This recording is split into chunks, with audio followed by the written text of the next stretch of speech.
이 미생물들은 유익균과 유해균 두 가지로 나눌 수 있는데요.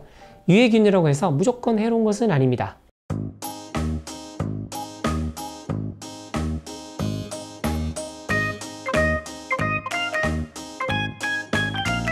안녕하세요. 성노가병원 정형외과 이영석 원장입니다.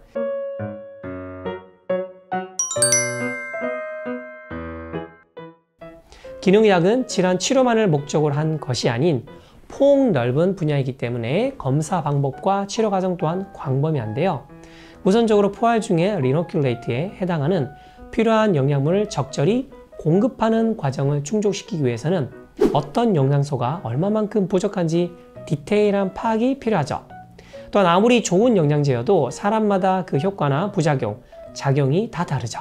그래서 기능의학에서 개인의 특성을 파악하기 위해 주로 사용하는 검사들이 있는데요.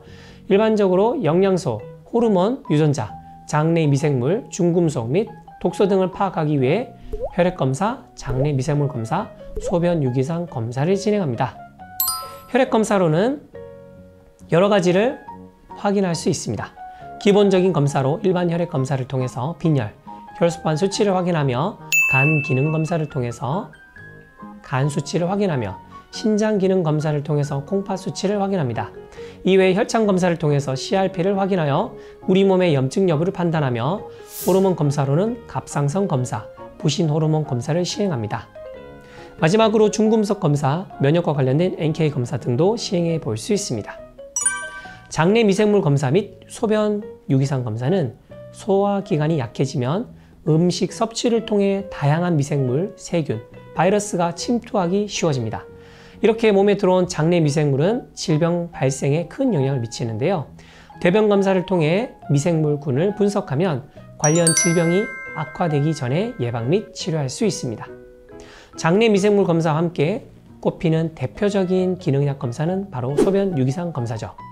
대부분 일반적인 소변 검사라고 생각할 수 있지만 소변 속 유기산을 분석하여 우리 몸에 필요한 영양소를 확인할 수 있는 검사 방법인데요.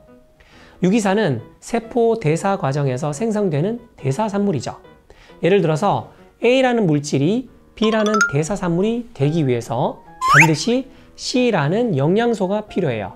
그런데 C라는 영양소가 부족하면 A가 B로 대사되지 않아서 A 물질이 체내에 많이 쌓이게 되고 이것이 소변으로 많이 배출이 되게 되죠.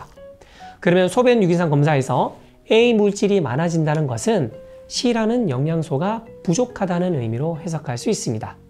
이렇게 각각의 유기산 항목을 통해서 어떤 영양소가 체내에 부족한지 객관적으로 분석할 수 있게 도와주는 매우 중요한 검사라고 할 수 있습니다. 기능의학에서는 이러한 검사들을 통해 환자의 상태를 파악하고 추가적인 데이터들을 수집해 회복 및 개선 계획을 수립하여 균형 잡힌 신체를 만들도록 합니다. 이 검사들 중에서도 최근에는 장내 미생물 검사를 보편적으로 진행하고 있는데요. 그렇다면 장내 미생물 검사는 어떻게 진행되는지, 어떤 장점이 있는지 알려드릴게요.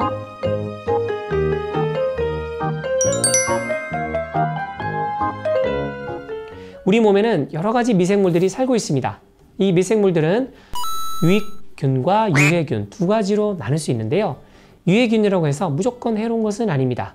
보통은 유익균과 유해균이 균형에 맞게 조화를 이루면 건강하게 생활할 수 있지만 만약 균형이 맞지 않는다면 여러 질환이 나타나기 쉬워지는 것이죠.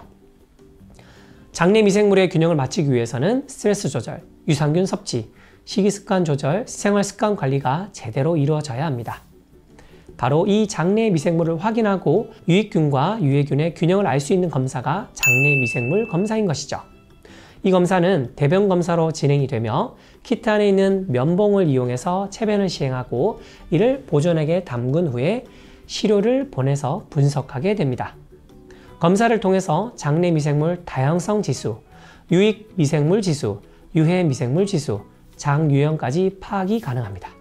특히 유해균 리스트도 있어 개인마다 필요한 약을 사용하는 데 도움을 줄 수 있습니다.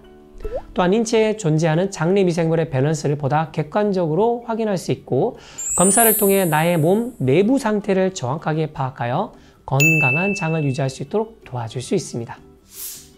오늘은 기능의학에 대한 내용과 더불어 장내 미생물 검사에 대해서도 간략하게 설명드렸는데요. 계속 강조드렸던 것처럼 기능의학은 단순히 질병이 없는 상태가 아니라 몸을 최적화된 상태로 유지한다는 것에 더 목표를 두고 있다고 생각해 주시면 됩니다. 오늘 영상으로 기능의학에는 분야에도 계속해서 관심 가져주시고요. 장내 미생물 검사도 참고해 보시길 바랍니다. 그럼 오늘 준비한 내용은 여기까지고요. 도움이 되셨다면 좋아요, 구독, 알람 설정 잊지 마시고요. 다음 영상도 기대 많이 해주세요.